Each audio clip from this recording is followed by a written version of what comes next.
احادیث مبارکہ صلی اللہ علیہ وآلہ وسلم۔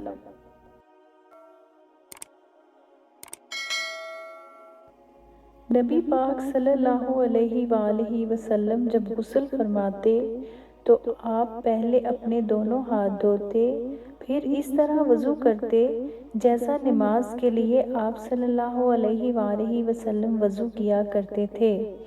پھر پانی میں اپنی انگلیاں داخل فرماتے اور ان سے بالوں کی جڑوں کا خلال کرتے، پھر اپنے ہاتھوں سے 3 چلو سر پر ڈالتے، پھر تمام بدن پر پانی بہا لیتے۔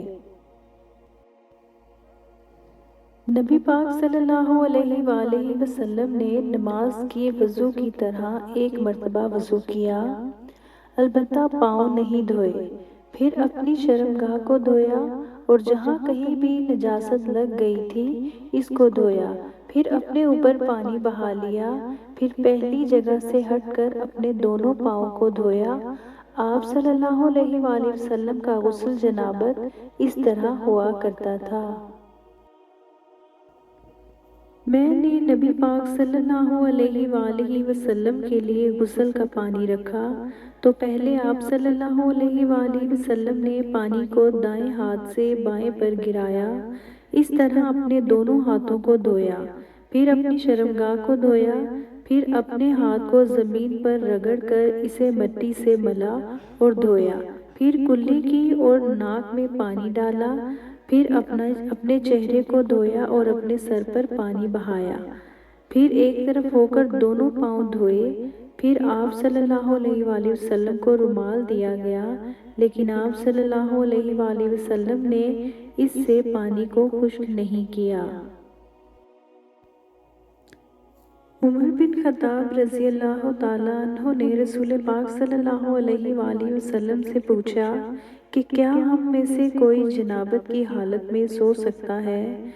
فرمایا ہاں، وضو کر کے جنابت کی حالت میں بھی سو سکتے ہو۔ نبی پاک صلی اللہ علیہ وآلہ وسلم جب جنابت کی حالت میں ہوتے اور سونے کا ارادہ کرتے تو شرمگاہ کو دھو لیتے اور نماز کی طرح وضو کرتے۔ ایک عورت نے رسول کریم صلی اللہ علیہ وآلہ وسلم سے سوال کیا، اس نے پوچھا کہ یا رسول اللہ، آپ ایک ایسی عورت کے متعلق کیا فرمائیں گے جس کے کپڑے پر حیض کا خون لگ گیا ہو؟ تو رسول اللہ صلی اللہ علیہ وآلہ وسلم نے فرمایا کہ اگر کسی عورت کے کپڑے پر حیض کا خون لگ جائے تو چاہیے کہ اسے رگڑ ڈالے، اس کے بعد اسے پانی سے دھوئے، پھر اس کپڑے میں نماز پڑھ لے۔ ایک انصاریہ عورت نے رسول اللہ صلی اللہ علیہ وآلہ وسلم سے پوچھا کہ میں حیض کا غسل کیسے کروں؟ تو آپ صلی اللہ علیہ وآلہ وسلم نے فرمایا کہ مشک میں بسا ہوا کپڑا لے کر اس سے پاکی حاصل کر۔ اس نے پوچھا اس سے کس طرح پاکی حاصل کروں؟ آپ صلی اللہ علیہ وآلہ وسلم نے فرمایا اس سے پاکی حاصل کر۔ اس نے دوبارہ پوچھا کہ کس طرح؟ آپ صلی اللہ علیہ وآلہ وسلم نے فرمایا سبحان اللہ، پاکی حاصل کر۔ پھر میں نے اسے اپنی طرف کھینچ لیا اور کہا کہ اسے خون لگی ہوئی جگہوں پر پھیر لیا کر۔ آپ صلی اللہ علیہ وآلہ وسلم نے فرمایا کہ رحم مادر میں اللہ تعالیٰ نے ایک فرشتہ مقرر کیا ہے، وہ کہتا ہے اے رب اب یہ نطفہ ہے، اے رب اب یہ علقہ ہو گیا ہے، اے رب اب یہ مضغہ ہو گیا ہے۔ پھر جب خدا چاہتا ہے کہ اس کی خلقت پوری کرے تو کہتا ہے کہ مذکر یا مؤنث، بدبخت یا نیک بخت، روزی کتنی مقدر ہے اور عمر کتنی، پس ماں کے پیٹ میں ہی یہ تمام باتیں فرشتہ لکھ دیتا ہے۔ نبی پاک صلی اللہ علیہ وآلہ وسلم نے فرمایا کہ جب حیض کا زمانہ آئے تو نماز چھوڑ دے اور جب یہ زمانہ گزر جائے تو خون کو دھو کر نماز پڑھ۔ میں نے نبی پاک صلی اللہ علیہ وآلہ وسلم سے پوچھا کہ اللہ تعالیٰ کی بارگاہ میں کون سا عمل زیادہ محبوب ہے؟ آپ صلی اللہ علیہ وآلہ وسلم نے فرمایا کہ اپنے وقت پر نماز پڑھنا، پھر پوچھا اس کے بعد؟ فرمایا والدین کے ساتھ نیک معاملہ رکھنا۔ پوچھا اس کے بعد؟ آپ صلی اللہ علیہ وآلہ وسلم نے فرمایا کہ اللہ کی راہ میں جہاد کرنا۔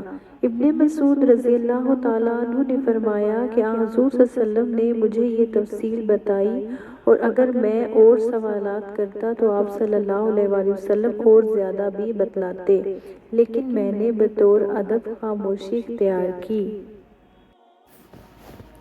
آپ صلی اللہ علیہ وآلہ وسلم فرماتے تھے کہ اگر کسی شخص کے دروازے پر نہر جاری ہو اور وہ روزانہ اس میں 5 دفعہ نہائے تو تمہارا کیا گمان ہے، کیا اس کے بدن پر کچھ بھی میل باقی رہ سکتا ہے؟ صحابہ نے عرض کیا کہ نہیں، ہرگز نہیں یا رسول اللہ صلی اللہ علیہ وآلہ وسلم۔ آپ صلی اللہ علیہ وآلہ وسلم نے فرمایا کہ یہی حال 5 وقت کی نمازوں کا ہے کہ اللہ پاک ان کے ذریعے سے گناہوں کو مٹا دیتا ہے۔